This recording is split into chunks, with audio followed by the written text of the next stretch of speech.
For the past 9 years, the Ministry of Works and Transport has been dedicated to transforming Trinidad and Tobago through strategic investments and modernization efforts. With over 7,000 completed projects, the ministry has enhanced connectivity, improved transportation systems, strengthened flood resilience, and modernized public services, all with the goal of sustainable national development. Join me as we recap some of the exciting projects, programs, and initiatives that have impacted you, the citizens of Trinidad and Tobago. Most recently, the ministry commissioned the Grand Chemin Fishing Center. Equipped with modern amenities, the newly commissioned facility is built to empower the community of Moruga, as it is intended to expand and support the fishing industry by creating sustainable employment opportunities. With the completion of Phase 1, persons can now look forward to the commencement of Phase 2, the Grand Chemin Fishing Port and Offshore Facility. The upgrade and rehabilitation of our transportation, infrastructure, and road network continue to be our top priority. Our goal is clear: to elevate existing infrastructure to a first-class standard, creating a comprehensive grid that seamlessly connects major arteries and highways. Let's shine the spotlight on the evolution of the national highway grid. In the west, the Digger Martin West Moorings interchange has enhanced accessibility as it seamlessly connects the western region to the rest of the country.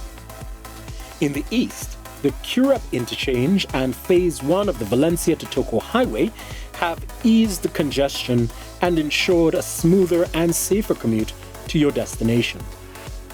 In the south, the Archibald de Leon Highway is opening new corridors of opportunity.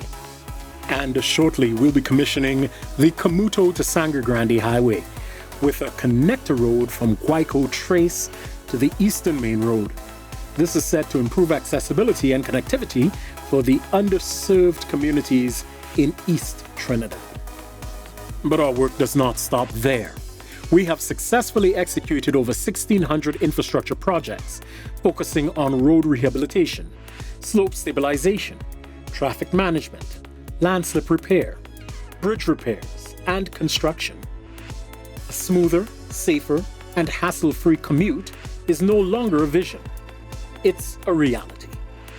Another major accomplishment is the development of a comprehensive national transportation policy, a strategic blueprint that is redefining the way we move, whether by land, sea, or air. This policy ensures that our transportation system is secure, efficient, modern, and accessible. The impact? A stronger, more competitive nation. One where goods and people can move seamlessly across and between our islands, fueling economic growth and national development.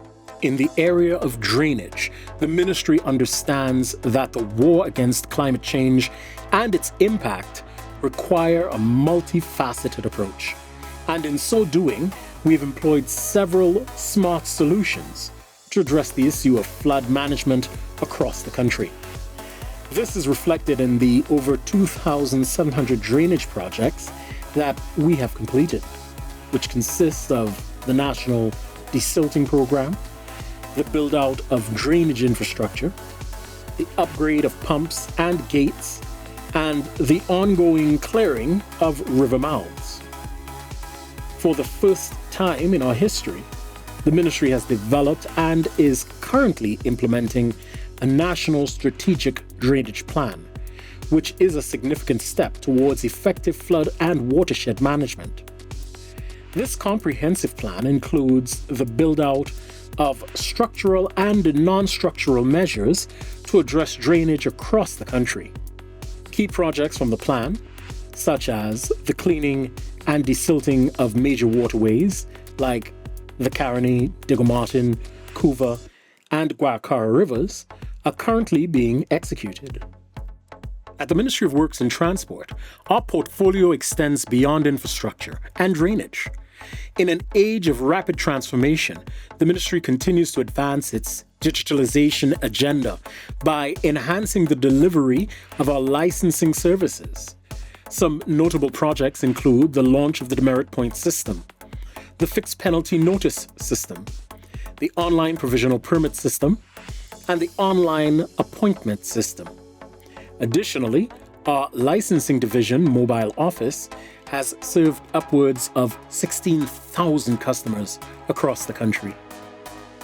Ports are the lifeline of our economy, and we have invested heavily in the modernization and upgrade of our ports to bolster Trinidad and Tobago's position as a regional logistics hub.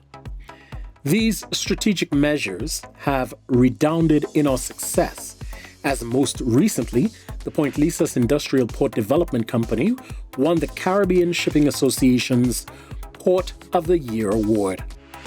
This achievement augurs well for future development. At the Port of Port of Spain, further to the acquisition of the new terminal handling equipment, the ministry invited suitably qualified and experienced companies to participate in the public-private partnership project. This initiative aims to increase private participation to establish a more competitive and financially sustainable port system, which will serve to increase our level of competitiveness on the global market. A noteworthy achievement for the ministry was the acquisition of 2 new catamaran vessels built to specification for the citizens of Trinidad and Tobago. The APT James and the HFC Bucharef have added an increase in seating capacity by 1,926 seats, stabilizing the movement of people and goods across the sea bridge. Soaring to even greater heights best describes the progress made in our vibrant aviation sector.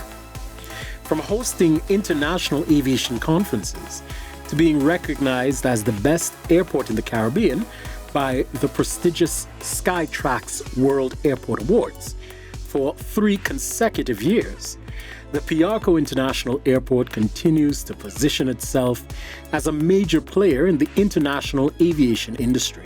Furthermore, we have solidified strategic agreements for air uplifts with the signing and initialing of a bilateral air services agreement between Trinidad and Tobago and the Kingdom of the Netherlands in respect to Curaçao, the State of Qatar, and the United Arab Emirates. As we look towards the future, we are actively engaged in discussions for the formalization of new agreements with 15 other states, which are at varying degrees of maturity. These undertakings are set to open up new routes and opportunities for travel, trade, and investments. Additionally, work continues on Trinidad and Tobago's strategic efforts to pioneer the first airport city in the Caribbean. Elevating public transportation. The safe and efficient movement of persons is at the core of the transportation sector, and as such, the Public Transportation Service Corporation stands as a symbol of mobility. For this reason, the corporation is refurbishing its existing fleet and is acquiring new buses to improve the traveling experience of its customers. And coming soon, commuters can look forward to the introduction of electric buses and upgraded bus shelters with disability access. All of this is being done with you in mind, the traveling public, to ensure a reliable, safe, and comfortable experience. With a laser vision approach coupled with strategic investments, we have been able to undertake and implement a broad suite of policies, projects, programs, and measures that continue to advance Trinidad and Tobago's development and growth agenda. From roads to ports, buses to bridges, aviation to waterways, the Ministry of Works and Transport is building for the future. A future that puts you, the people of Trinidad and Tobago, first.